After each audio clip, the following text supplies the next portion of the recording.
Bismillahirrahmanirrahim. Assalamualaikum warahmatullahi wabarakatuh.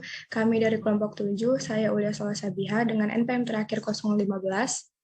Perkenalkan, nama saya Vina Fitrianti Nur dengan NPM terakhir 023. Saya Aska Maulidia dengan NPM akhir 028. Perkenalkan, saya Noval Birama dengan NPM terakhir 047. Kami akan mempresentasikan hasil diskusi kami mengenai pengaruh fasilitas publik terhadap mobilitas kelompok para penyandang disabilitas. Apa itu penyandang disabilitas? Menurut Undang-Undang RI Nomor 8 Tahun 2016, penyandang disabilitas adalah setiap orang yang mengalami keterbatasan fisik, intelektual, mental, dan atau sensorik dalam jangka waktu lama yang dalam berinteraksi dengan lingkungan dapat mengalami hambatan dan kesulitan untuk berpartisipasi secara penuh dan efektif dengan warga negara lainnya berdasarkan kesamaan hak.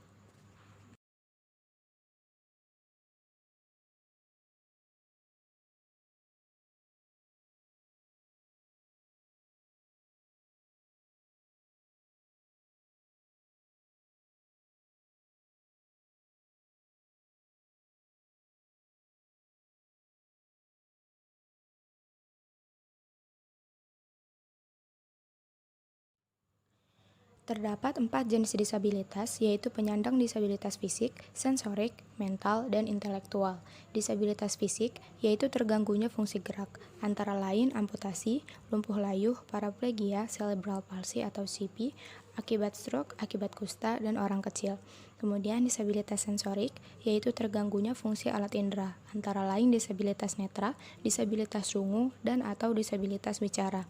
Selanjutnya, disabilitas mental, yaitu terganggunya fungsi pikir, emosi, dan perilaku. Disabilitas mental terdiri Kedudukan dari yang dua sama di jenis, depan yaitu hukum dan disabilitas kesamaan hak psikososial asasi atau manusia biasa dikenal adalah dengan hak ODGJ, konstitusional semua atau warga orang dengan negara, gangguan jiwa, termasuk di dalamnya dan penyandang disabilitas. perkembangan yang Namun berpengaruh realitanya, pada kemampuan masih banyak interaksi terjadi sosial, diskriminasi yang contohnya dialami autisme. oleh penyandang disabilitas Selanjutnya, ada dalam penyandang pemenuhan disabilitas hak-haknya, intelektual, seperti yaitu adanya terganggunya pembatasan, fungsi pikir hambatan, karena tingkat kesulitan, kecerdasan di bawah pengurangan, rata-rata, antara bahkan lain lambat penghilangan belajar, hak. disabilitas grahita, dan Down syndrome. Oleh karena itu, negara hadir memenuhi hak-hak konstitusional tersebut dengan menetapkan Undang-Undang Nomor 8 Tahun 2016 tentang penyandang disabilitas. Penetapan undang-undang ini bertujuan untuk mewujudkan kesamaan hak bagi penyandang disabilitas dalam kedudukannya sebagai warga negara, mulai dari hak hidup, hak mendapatkan pekerjaan yang layak, pendidikan yang lebih baik, dan kemudahan mengakses fasilitas umum. Kehadiran Undang-Undang Nomor 8 Tahun 2016 memberikan paradigma baru bagi penjaminan dan pelindungan hak-hak para penyandang disabilitas. Jika pada peraturan sebelumnya, yaitu Undang-Undang Nomor 4 Tahun 1997 tentang penyandang cacat masih menempatkan penyandang disabilitas sebagai objek, maka undang-undang yang baru menempatkan mereka sebagai subjek. Konsekuensinya, pemerintah pusat maupun daerah harus melaksanakan segala ketentuan yang terdapat dalam peraturan perundang-undangan, termasuk di dalamnya penyediaan sarana dan prasarana yang mendukungnya. Dalam mata kuliah ekologi sosial yang mempelajari hubungan antara manusia dengan lingkungan alam dan teknologi yang ada di sekitarnya, kami mengobservasi dan menganalisis pengaruh fasilitas-fasilitas di lingkungan sekitar terhadap mobilitas sehari-hari para penyandang disabilitas.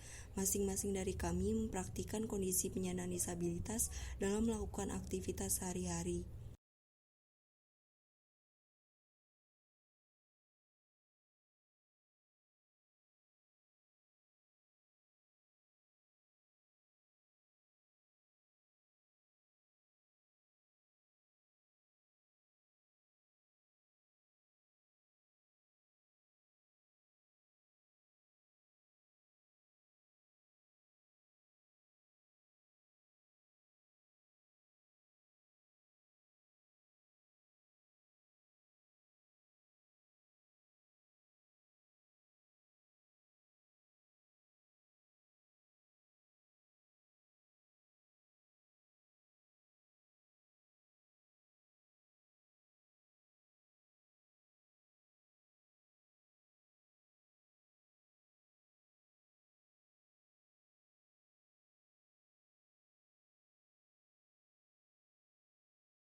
Saya Vina, mempraktikkan kondisi disabilitas netra. Saya melakukan sebuah aktivitas yaitu berjalan di trotoar di Jalan Lengkong Kecil, Kota Bandung. Saya bersama 2 orang teman saya yang membantu mendokumentasikan dan mendampingi saya berjalan.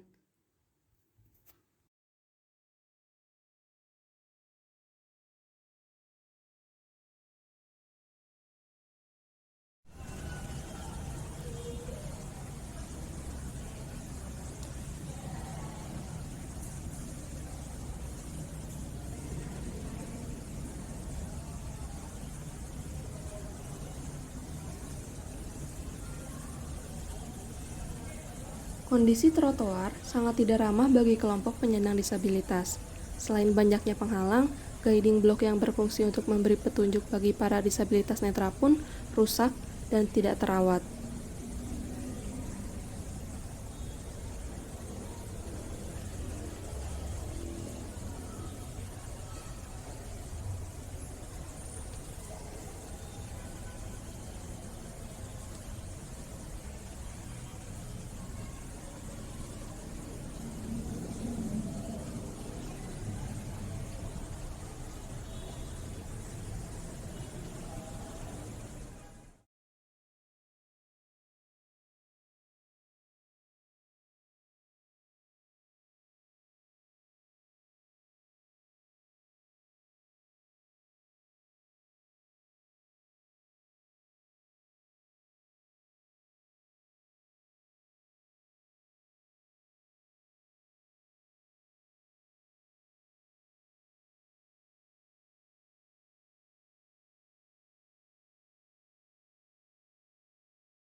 Saya merasa sangat tidak leluasa dan fleksibel ketika tidak memiliki kemampuan untuk berjalan.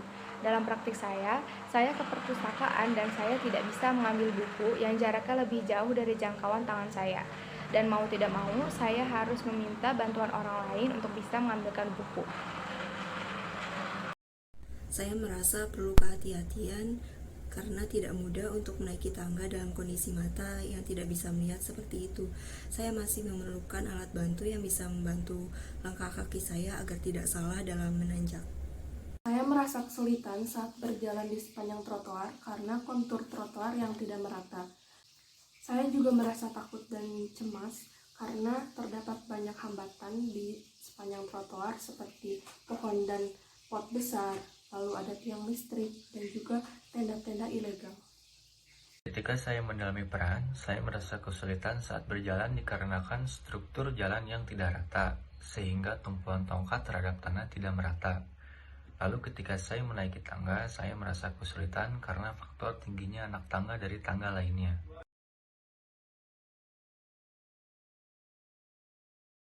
Saya praktik di kantor Badan Pusat Statistik Provinsi Gorontalo. Di sana menyediakan kursi roda dan jalur khusus kursi roda yang berupa turunan landai. Ini merupakan salah satu peraturan yang wajib ditaati seluruh kantor BPS untuk menyediakan fasilitas yang membantu orang dengan disabilitas. Fasilitas yang membantu aktivitas di masjid tersebut adalah adanya pegangan pada setiap tangga, seperti tangga pada tanjakan menuju tempat wudhu dan tangga menuju lantai atas masjid. Ya, terdapat sebuah fasilitas bernama guiding block. Guiding block sendiri merupakan sebuah keramik berwarna kuning biasanya yang didesain khusus untuk memberi petunjuk bagi para penyandang disabilitas netra atau tunanetra. Guiding block sendiri itu ada dua jenis. Yang pertama yang berbentuk lurus, artinya jalan terus. Sementara itu yang satunya lagi adalah berbentuk titik-titik yang artinya stop atau hati-hati.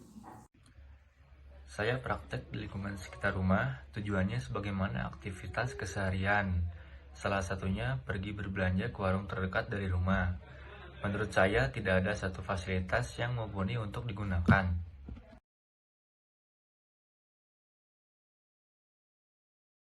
Secara umum, fasilitas yang disediakan kantor BPS Provinsi Gorontalo sangat membantu orang dengan disabilitas untuk beraktivitas.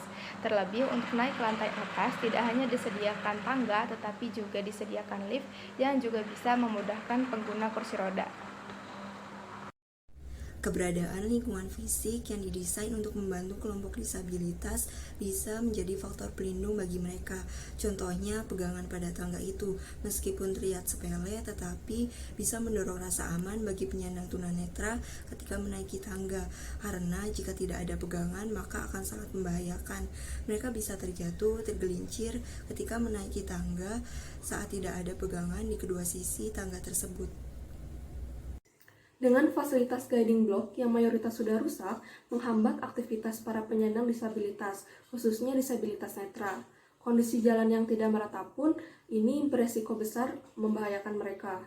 Lalu, tenda-tenda warung kaki lima juga mempersempit ruang gerak sehingga sulit bagi para penyandang disabilitas merasa nyaman dan aman saat berjalan kaki di trotoar. Belum terpenuhi secara maksimal, serta Menurut saya, belum sesuai dengan fasilitas amanat yang berada di undang-undang. tempat Hal saya ini praktek berdampak kurang pada mumpuni, terhambatnya bisa mobilitas terlihat kelompok dari penyandang struktur disabilitas. jalan yang berlumut dan bergelombang, lalu tangga yang begitu Peraturan tinggi. penyelenggaraan fasilitas pelayanan publik harus diterapkan dengan maksimal agar dapat menciptakan lingkungan yang ramah Kantor BPS disabilitas. Provinsi Gorontalo Lingkungan yang menyediakan ramah fasilitas disabilitas untuk akan orang membuat kelompok disabilitas secara penyandang umum. disabilitas mampu Overall, menurut mengembangkan saya sudah dirinya sangat melalui bagus. kemandirian yang Mungkin hanya akan memberi bermartabat. sedikit saran, yaitu Memiliki membuat hak dan jalur untuk akses yang tunanetra sama agar dalam bisa pelayanan lebih publik dan luasa dalam beraktivitas, inklusivitas dalam khususnya di berbagai bagian aspek tangga, pembangunan teras Indonesia. kantor, dan bagian penerima tamu.